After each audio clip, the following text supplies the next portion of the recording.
Eh bien bonjour, je me propose là de faire une petite vidéo pour présenter comment faire des côtes de 2 de manière un petit peu didactique et détaillée. Je vais me baser sur... j'ai sorti ici le manuel de la machine pour pouvoir le faire. Oh, pardon, détail assez important. Je travaille là sur une Browser KH910 et du coup ce tutoriel va être...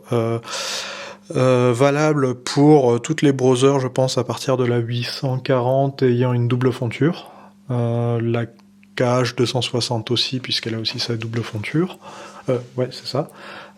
Et puis assez proche pour les Silverread, mais pas forcément...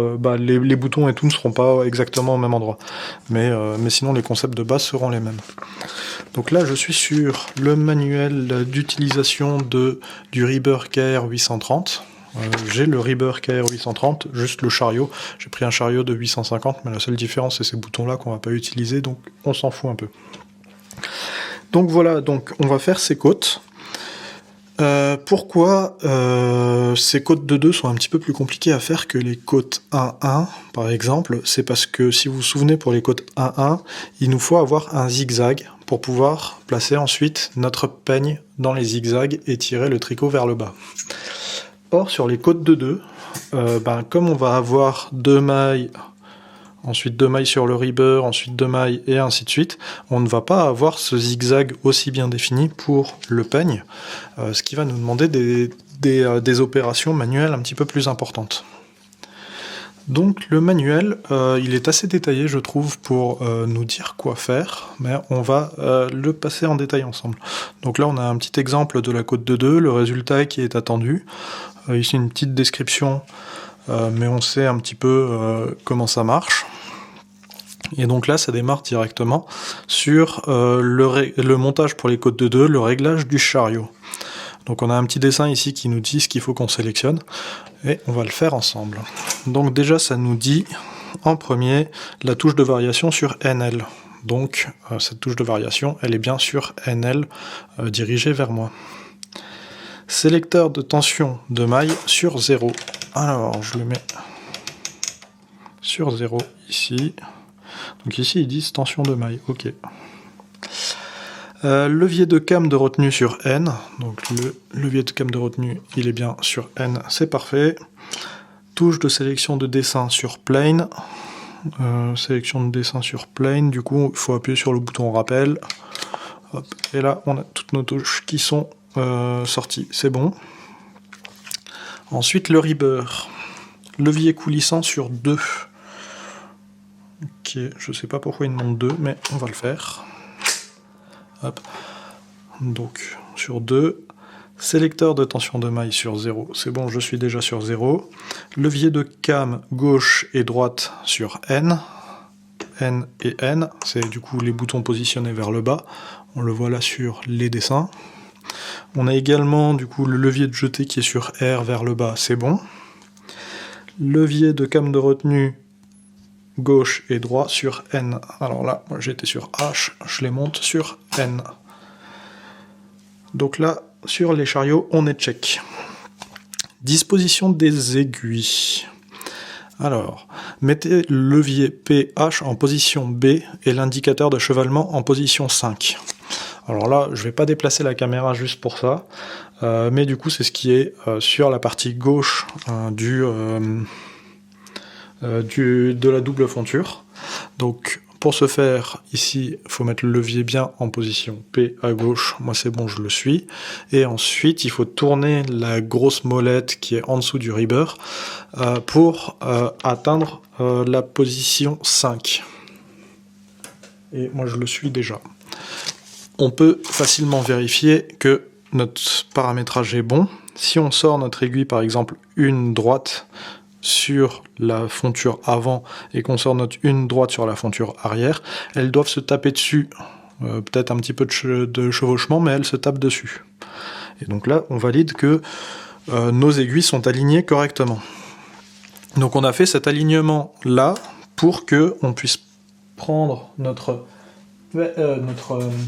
petite règle pour sélectionner les aiguilles, et là du coup on va prendre le côté 2-2. Et on va pouvoir sortir les mailles hop, enfin les aiguilles, pardon. Et donc là, je prends de 17 à 17. C'est plus que... Ouais, si c'est ça, 17 à 17. Juste comme je veux faire qu'un échantillon, je prends juste une longueur de règle. Mais après, adapter en fonction de vos besoins. Et si on regarde le dessin, du coup, je dois sélectionner les aiguilles correspondantes au trou sur la fonture avant. Donc là, j'avais sélectionné 2, je prends les 2 suivantes sur la fonture avant, et ainsi de suite. Et par contre, là, ce qu'ils nous disent sur le dessin, surtout, c'est qu'il faut qu'on commence par 2 sur la fonture arrière, et qu'on termine bien sur 2 sur la fonture arrière également. Donc, je reprends ma petite règle, je lève. Là, du coup, en utilisant ma règle pour sélectionner mes aiguilles, j'ai les 2 ici qui ont été sélectionnés que je veux pas parce que je veux terminer par celle-ci. Donc, je les rabats. Et là, on est bon. Et ensuite, il faut que je change les réglages de ma fonture. Mince, en fait, j'aurais pas dû les monter en position E. Il faut que je les descende un petit peu, parce que si je change les réglages de ma fonture avant maintenant, de mon ribber, bah les aiguilles elles vont s'entrechoquer et ça va soit casser les aiguilles, soit pas fonctionner. Donc je passe bien toutes mes aiguilles en position B. Hop, voilà, position B. Et comme ça, du coup, je peux appliquer ici mon paramétrage pour passer en mode half pitch, ici H. Hop, voilà. Et il faut que je passe mon réglage de translation sur 4.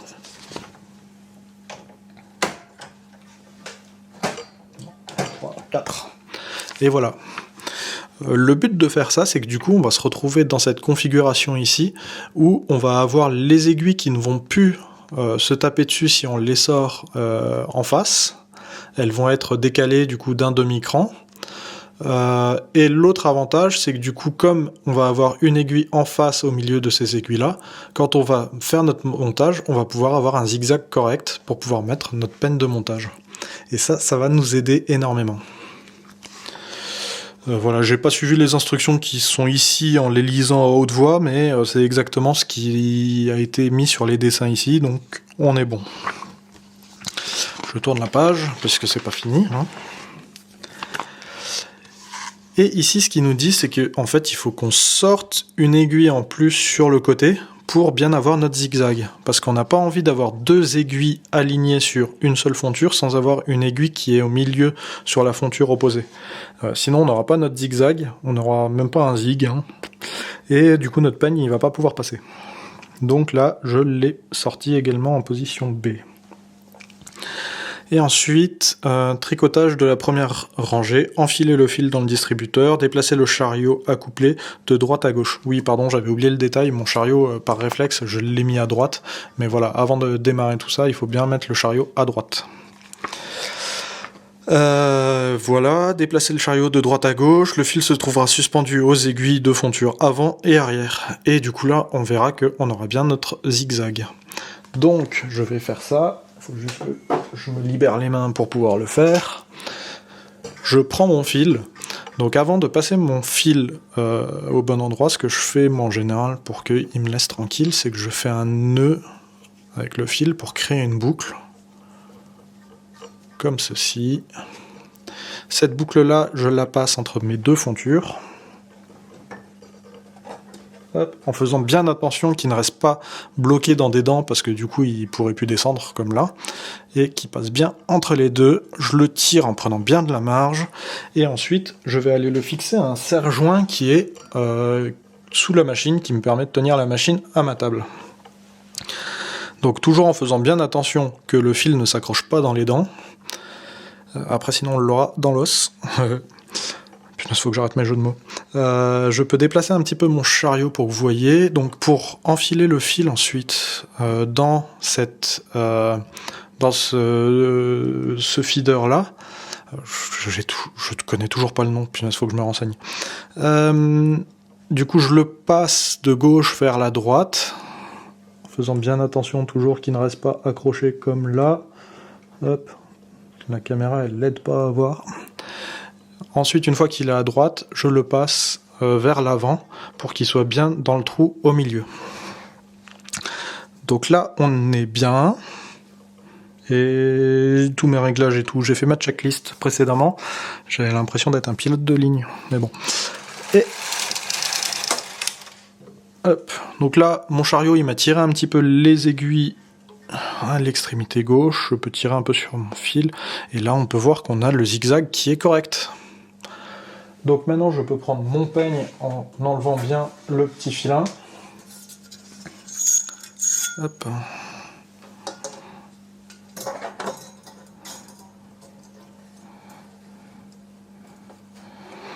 Je mets mon peigne dans les zigzags pour qu'il me tire les mailles vers le bas, en faisant bien attention de centrer à peu près le peigne, pour que quand je vais mettre les poids par la suite, le poids qui va être mis sur le tricot soit mis de manière un petit peu équitable. Hop, je remets mon filin dans le peigne. Parfait. Ensuite, sur la notice, est-ce qu'il nous précise bien accrocher le peigne? Ok. Ceci se pratique de la même façon que pour la côte 1-1. Oui, on a remarqué, sauf que voilà, les zigzags sont pas exactement pareils, mais tant pis. Par le dessous, introduisez le peigne entre les... Voilà. Le bout de fil autour de l'attache-fil. Bon là, comme le fil, je l'ai accroché à mon serre-joint, j'ai pas besoin de le faire. Donc ça c'est bon. Accrochez les poids. Accrochez les poids aux peines de montage en vous référant à la table des poids standards reproduite à la page 13, afin de maintenir l'équilibre. Ah oui, c'est vrai qu'il y a une règle pour le nombre de poids à mettre. Allez, on va aller voir ça. Ici, moi j'ai monté du coup 17 mailles des deux côtés. Ouais, c'est bien ça. Du coup, je suis en dessous des 50, donc il me faut un gros poids. Si j'avais entre 50 et 100 mailles, il m'en aurait fallu 2. Si j'avais entre 100 et 150, il m'en aurait fallu 3 plus 2 petits. Et entre 150 et 200, 4 et 2 petits. Bon, c'est assez sympa à savoir comme procédé.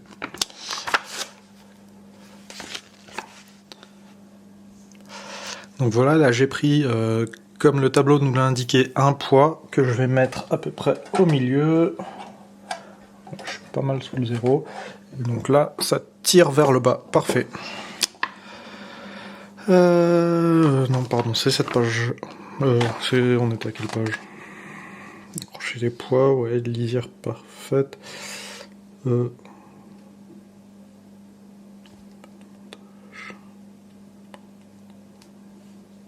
Pardon, oui, voilà, je m'étais perdu. Hop. Pour obtenir du coup la lisière parfaite, donc là comme pour les côtes 1-1, on fait d'abord l'aller-retour en circulaire. Donc il faut régler les chariots comme indiqué sur la figure 69. Donc la figure 69 c'est celle-ci, donc on laisse ça en NL, on passe le réglage de tension en tension 3. Le part gauche, on l'active ici, pour que quand on pousse le chariot de la droite vers la gauche, il ne tricote pas sur la fonture avant. Et ici, on se met en N, et on est déjà en N, donc c'est bon. On fait l'inverse sur le chariot du bas. Du coup, on passe le partial knit droite en activé. Tension à 3, enfin densité, ou tension de maille comme il le disait. NR, on les laisse en bas, ils le sont déjà, c'est bon. Et ici, par contre, le levier, on doit le passer de 2 à 1. Donc, je passe ma tension en haut. 3, c'est fait. Hors travail gauche, activé. En bas, je pousse celui-ci. Je passe en 3. Et je mets mon levier comme ça. Hop. Une des lampes qui a bougé.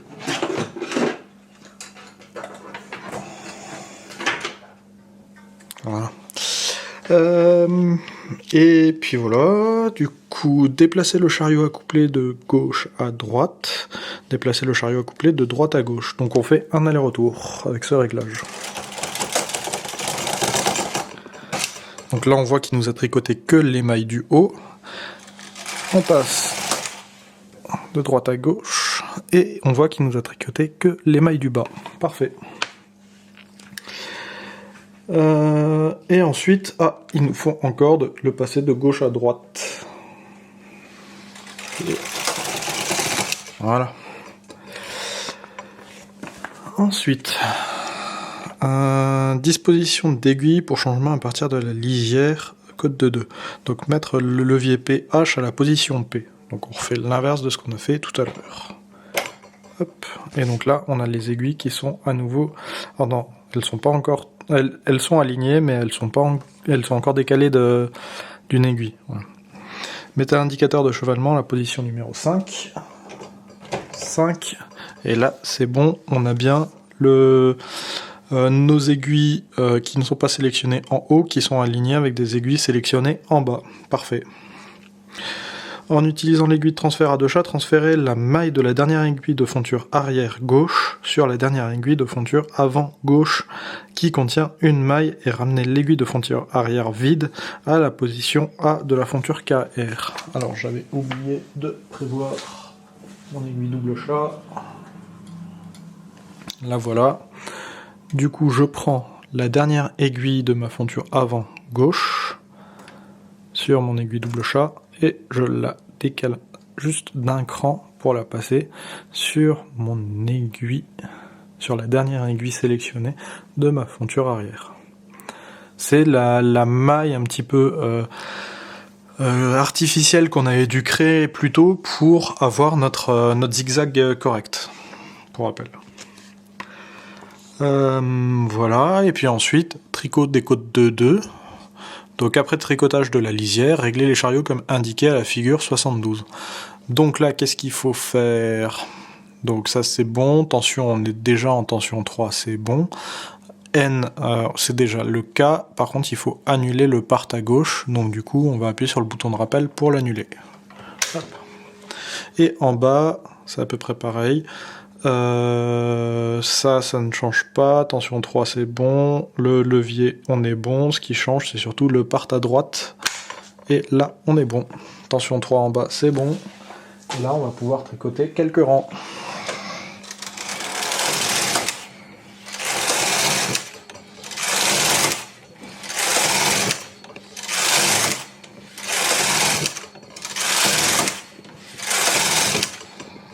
Oh mince, ça c'est mon aiguille. La KH 910 pour rappel, c'est la machine sur laquelle je suis en train de travailler pour la restaurer.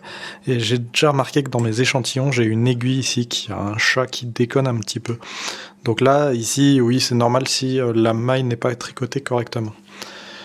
Mais ça va pas trop nous impacter pour ce petit exemple. Hop, on va s'arrêter là. Puis là, un petit peu flemmard. Je vais pas rabattre mes mailles, je vais juste démonter comme ça. Par contre, avant de démonter, je pense bien soit retirer mes pieds, soit retirer le poids. Je vais plutôt retirer le poids pour éviter qu'il tombe. Hop. Et le fil, je le fais sortir. Hop. Je le refais passer entre les deux fontures pour éviter d'avoir des problèmes. Hop, et là du coup je peux faire une passe et normalement mon tricot va tomber. Sauf sur la maille qui m'embêtait parce que le chat est cassé. Hop, donc voilà le résultat encore sur le peigne. Si j'enlève le peigne,